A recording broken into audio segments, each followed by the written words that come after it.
ইতিহাসের বেশ কয়েকটি গুরুত্বপূর্ণ প্রশ্ন। জাতীয় শিক্ষা পরিষদ কত খ্রিস্টাব্দে স্থাপিত হয়? এর উদ্দেশ্য কী ছিল? 1906 খ্রিস্টাব্দে 11ই মার্চ জাতীয় শিক্ষা পরিষদ স্থাপিত হয়। উদ্দেশ্য ছিল স্বদেশী ধাঁচে শিক্ষা ব্যবস্থা গড়ে তোলা, বাংলা মাধ্যমে ভাষা শিক্ষা প্রদান করা, বিজ্ঞান ও কারিগরি শিক্ষার প্রসার ঘটানো, শিক্ষার্থীদের মধ্যে দেশাত্মবোধক মনোভাব জাগিয়ে তোলা ইত্যাদি। নেক্সট কোশ্চেন, ব্যঙ্গচিত্র কেন আঁকা হয়? চিত্রশিল্পের অন্যতম শাখারূপে ব্যঙ্গচিত্র মূলত ব্যঙ্গাত্মক ভঙ্গিতে পরিচালিত সামাজিক রীতিনীতি ও ত্রুটি বিচ্যুতিকে মানুষের সামনে তুলে ধরা হয়। অত্যন্ত সরল ভঙ্গিতে সমাজের পাশাপাশি রাজনীতি, অর্থনীতি, এমনকি সাংস্কৃতিক ত্রুটিগুলিকে আক্রমণ করা হয়। এই জন্য ব্যঙ্গচিত্র আঁকা হয়। নেক্সট, বামাবোধিনী পত্রিকা গুরুত্বপূর্ণ কেন? বামাবোধিনী পত্রিকার গুরুত্বপূর্ণ তার কারণগুলি হল: এক, নারী জাতির চিন্তাভাবনাকে দীর্ঘদিন ধরে প্রভাবিত করা, নারী জনমত গঠনের ব্যবস্থা করে দেওয়া, নারীদের নিজস্ব লেখনীর মাধ্যমে তাদের মতামত প্রচারের সুযোগ করে দেওয়া। নেক্সট, ভারতমাতা চিত্রের বৈশিষ্ট্য। চিত্রটি হিন্দুদের ধনসম্পদের দেবী লক্ষ্মী রূপে অনুকরণে অঙ্কিত। ভারতমাতাকে বৈষ্ণব সন্ন্যাসিনী পোশাকি পরিহিতা। ভারতের মাতার 4 হাত রয়েছে, বেদ, ধানের শীর্ষ ও জপের মালা ও শ্বেত বস্ত্র। চিত্র ভারতমাতা চতুর্ভুজ।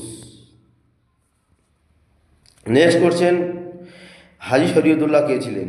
হাজী শরীয়তুল্লাহ ছিলেন বাংলার ফরজি বিদ্রোহের নেতা, যিনি ইসলাম ধর্ম সংস্কারের উদ্দেশ্যে 1820 খ্রিস্টাব্দে ফারজি নামে একটি ধর্মীয় সম্প্রদায় প্রতিষ্ঠা করেন। নেক্সট কোশ্চেন, মঙ্গল পাণ্ডে কে ছিলেন? মঙ্গল পাণ্ডে ছিলেন ব্যারাকপুর সেনানিবাসের 34 নম্বর নেটিভ ইনফ্যান্ট্রির একজন সিপাহী।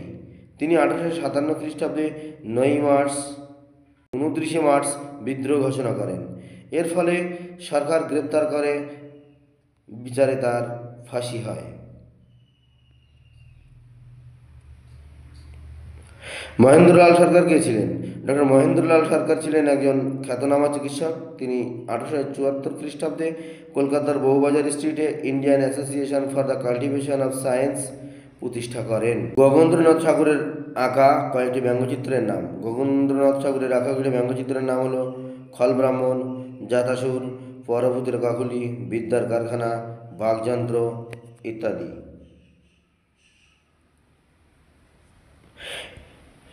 নেক্সট কোশ্চেন, নব্য বেদান্ত কি? স্বামী বিবেকানন্দের মতে মানব সেবাই হল ব্রহ্মের সেবা। তারই মতবাদ নব্য দন্ত নামে পরিচিত বা নব্য বেদান্ত নামে পরিচিত। নেক্সট কোশ্চেন, দুদু মিয়া স্মরণীয় কেন? দুদু মিয়া নানা কারণে স্মরণীয়। যেমন 1, তিনি ছিলেন বাংলার ফরজি আন্দোলনের প্রধান প্রবর্তক, শরীয়তুল্লাহর পুত্র এবং ফরজি আন্দোলনের নেতা। তার নেতৃত্বে 19 শতকে ফরজি আন্দোলনের ধর্মীয়, সামাজিক ও অর্থনৈতিক আন্দোলনের রূপ নেয়। ভিডিওটি দেখার জন্য অসংখ্য ধন্যবাদ।